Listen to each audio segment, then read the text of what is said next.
That was great. Thank you to Sharon and team there for opening up today and really elaborating on how much today is a celebration of National Apprenticeships Week and the support available. It's really evident out there how everybody's getting along. The chit chat's all happening. Everybody's having a mingle, answering questions, asking questions, and that's really what today is all about. Very excited now to be welcoming my next guests on the sofa. I'm excited to welcome from Suffolk County Council's Virtual College, which I'm going to be getting on to because that's been in my brain for a while. I've got Chris Wright here, the Post-18s lead, and from Leaving Care Service, their Business Support Officer, Chloe Dighton. Thank you both for joining me today. Thank you. Thank you. So this isn't even on my script here. What is a virtual college? I'm from Cornwall. I've not heard that phrase before. What's going on? It's quite new. It's not unique, but it's new. So the virtual schools exist in every local authority. Mm-hmm. So we're responsible for the sort of strategic oversight of all children in care and care leavers from reception up in my case to 25 years old. Mm-hmm. So in line with our post-16 responsibilities that have increased exponentially over the years, we decided to create a virtual college. I think the term college probably better reflects the age range that we're talking about, so the 16 through to 25. When the Leaving Care Act changed a few years ago, it went from 21 to 25, so I thought we made decision to create a virtual college. So what's virtual about it? Tell me about that aspect. It sounds like online learning, doesn't it? Yeah, that's the sort of image I'm getting. I think everyone thinks that, yes, you're not alone. So the virtual is effectively the way in which we work. So although we do have a base, we work with our colleagues across social care, sort of dipping in and out where we're needed. But we each have our own responsibilities. So my role is post-18. So it's predominantly the care leavers, but I've been sat in the Leaving Care Service itself for, I believe, going into my 9th year now. So it's always worth nipping that in the bud that we're not an online learning platform, but we provide that oversight of what is looking like in the 16 to 25 cohort, roughly 800 young people. Oh, wow. Yeah. Oh, that's a good amount. So when you're not out and about snacking on pastries, coffees and networking at fabulous events such as this, what are you up to? So my role is, apart from obviously keeping an eye on all of our young people that are doing something, so what we say EAT, so education, employment and training, the majority of my role is to really look at the ones that aren't. Mm-hmm. With our sort of care leaver cohort, unfortunately, they can be overrepresented in some of that data that can be deemed negative. So our role is to come in and say, what are we going to do about it? How can we support our social care colleagues to improve upon that? So for me, I believe I have sort of 3 sort of tentpole offers for them, which is from a re-engagement offer, which is where we take young people on residential trips, to an education panel, which is a monthly virtual college offer to our social care colleagues and youth justice for that matter as well. And also another topic that I believe we're coming onto in this conversation, which is something that I call the family business, which is to employ our young people. Yeah, so this is my real first question for you now, Chris. And I'm very intrigued when I read this. It sounds awfully dodgy. I thought I had the mafia on with me today or something. It's got a Sopranos. It's even in abbreviation. So what is the family business? So I think it's a very deliberate choice calling it that. I think you remember it. Hopefully you do. I'm gonna. So the family business, definitely needs a picture of like the Sopranos behind me or something. I think it is it's very simple. It is a model. We believe a unique model to provide meaningful employment opportunities for our young people, for our care leavers in this instance. For now, we are choosing to focus on apprenticeships. Yeah.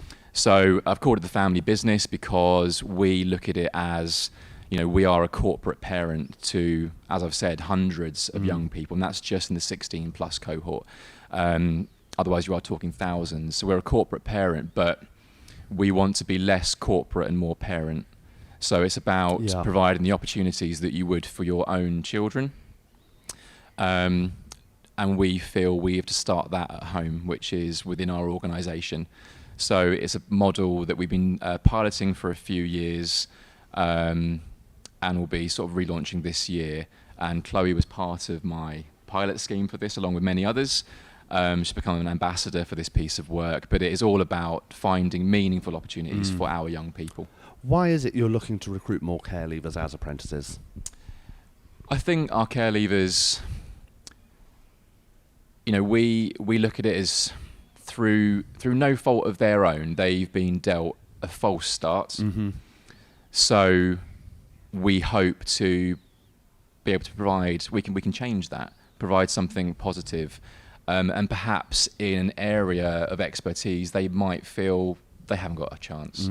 Through, they might have disengaged from education, they might have some preconceptions about the world of work, but we feel, working with their allocated workers, if we can give them that opportunity, give them that audience first to see what we can provide. We're an organisation of, there are hundreds and hundreds and hundreds of different job titles, let alone the thousands that work within them. And I'm a big believer in you don't know what you don't know. So if we get them in to see all these amazing people in the organisation that otherwise they wouldn't have I certainly wouldn't know 99 out of 100 of the jobs that exist in the local authority. So to bring them in and take them on ourselves and see them through a 2-year apprenticeship gives them that new start, hopefully. How have you found it, Chloe? I mean, you're a success story in yourself here. How have you found that transition from apprenticeship into,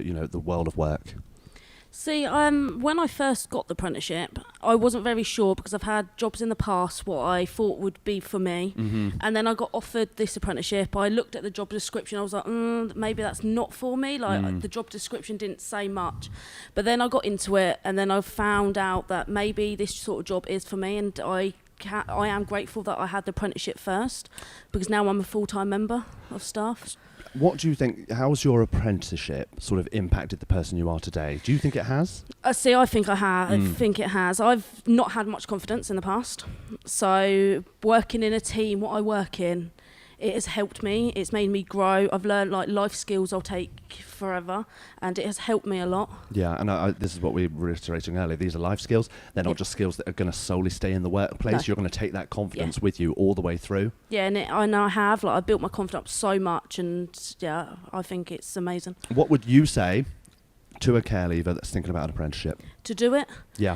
Maybe it might be a bit scary looking at the job description, but I would definitely say do it. Yeah. And so, have you been given any other opportunities as an apprenticeship? Yes, I have. I have been on a recruitment panel for care leavers to recruit new staff members. So I did a corporal parent, the head of service. I also did a video to recruit new head of service. I did fostering panel, so I currently sit on fostering panel to recruit new foster carers. Wow. So I've done quite a lot. That's amazing. That's more than anybody else that hasn't been in your situation. This is the thing. That's incredible. Chris, what would you say to anybody looking to employ a care leaver? I would say, firstly, to come and talk to me, because I think a lot of our young people who have gone through the care system are often at, a lot of the care system happens to them. I think a lot of people would agree with that, hopefully, that it happens to them. So we can, by providing that bit of time, and if that starts as a nice little discussion with those that know how to recruit care leavers and who the care leavers are, more importantly, I would say we can start to, we can really unpick a lot of these, as I said, these false starts. So rather than having young people at the detriment of time and, maybe their social workers' time, we can look at managers and supervisors that are willing to put in that time and work with us. Yeah. And, give them this sort of new start and potentially completely change a trajectory of their life with a career. It's like leveling the playing field, really. Absolutely. There, isn't it? It's to make sure everybody's got that same start. What benefits have you found, Chloe, from doing an apprenticeship rather than going on to sort of further education and things like this? What would you say an apprenticeship? Why has that been special to you? See, I would say because it gives you the skills and it gives you the knowledge, because some care leavers, see themselves as not like good people, and they get into apprenticeships and do all sorts of different stuff. And I think that helps build like people up and to show like the world that they're not all what they are make out to be. Yeah, telling your story in that sense, and it's a journey, and I'd imagine absolutely each one of those is different as well. This is the thing. Chris, Chloe, thank you both very much for joining me today. I'm not going to keep you any longer, but you can go back out there and do your networking. I'm sure you're all very excited. Another cup of coffee, another cup of tea, and more chat with everybody else. Thank you for joining me today. Thank you very much. Thank you.